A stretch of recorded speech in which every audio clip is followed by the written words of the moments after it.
Good morning mga kainday, masasakit ba ang balikat, likod, balakang at binti nyo? Tara, samahan nyo akong pumunta sa mura at abot kayang nagsasagawa ng chiropractor.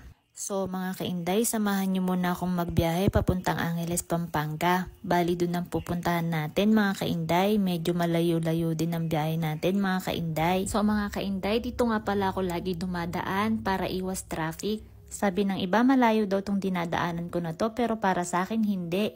Nai-enjoy ko kayang dumaan dito dahil ang ganda ng tanawin. Lalo na pag nakikita ko yung maluwang na kabukiran, mga kainday, nakaka-relax. Yung tipong kahit ang dami mong inaalala pero nawawala pag nakikita mo yan. So ayan mga kainday, medyo malapit-lapit na tayo kasi nakikita ko na yung Mount Arayat mga kainday. Pag nakikita ko na yan, yan yung palatandaan ko na malapit na ako. Bali mga kainday, napakalamig nga pala ng biyahe ko dyan papuntang Angeles, Pampanga. Kaya naghahanap ako ng makakapihan mga kainday. Bali huminto nga pala kami dito sa 7-Eleven, dito sa Concepcion mga kainday para magkape nang mainitan naman tayo. Bali nakakita nga ako ng lugawan kaya inaya ko na yung kasama ko. Siya nga pala yung tagahawak ko ng cellphone at taga-video ko mga kainday habang nagdadrive ako. Pag nakita nyo nga pala yung City College of Angeles, malapit na tayo.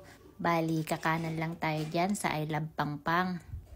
Bali konting kembot na lang mga kainday at andyan na tayo kay Kuya DB Hilot. Kung nahihirapan kayong hanapin mga kainday si Kuya DB Hilot, pagtanong nyo na lang, bali kilala naman siya dyan mga kainday. Bali napaaga nga pala ang pagdating namin mga kainday. Bali hindi nga pala ito ang unang pagpunta namin kay Kuya DB Hilot. Bali pangalawa na ito mga kainday. So nauna na nga palang pumasok yung kasama ko, bali meron nga pala kaming naabutan na nagpapakairo. Bali nakausap nga pala namin yung kasama ni tatay, bali 13 years na daw, halos hindi nakakalakad si tatay. Pero nung nagpakairo kahit papano nakakalakad na si tatay nang hindi inaalalayan. Sabi nga nung kasama ni tatay kung alam lang daw nila na merong ganyan noon di sana hindi na daw lumala yung sitwasyon ni tatay.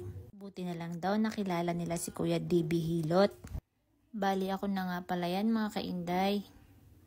Fast forward na lang tong video na to mga kainday dahil sobrang haba na to dahil yung kasama ko nakipagchismisan kay kuya. Imbis na 15 minutes lang ang aabutin ng whole body session tumagal yata ng 30 minutes mga kainday.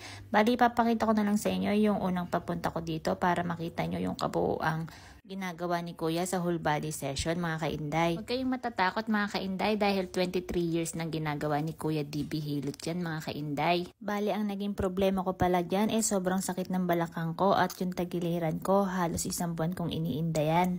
Halos hindi ako makalakad at pag naglalakad naman ako masakit yung kanang part ng pigi ko tsaka hita ko hanggang sa pako. Yun ang sakit, sobrang sakit at halos naiiyak ako mga kainday. Kaya may ginagamit akong belt para kahit papano nababawasan yung sakit pag naglalakad ako. Kung san-san pa nga ako nagpahilot Pero buhat nung nagpakairo kay kuya umokay naman lahat. Bali nagulat nga pala ako dyan nung hinawakan ni kuya yung kamay ko. Nalaman kasi niya na may problema yung kamay ko. Hindi ko naman kasi sinabi sa kanya mga kainday kaya nagulat ako. Lagi rin kasing sumasakit yan mga kainday gawa nung naaksidente ako nun sa motor.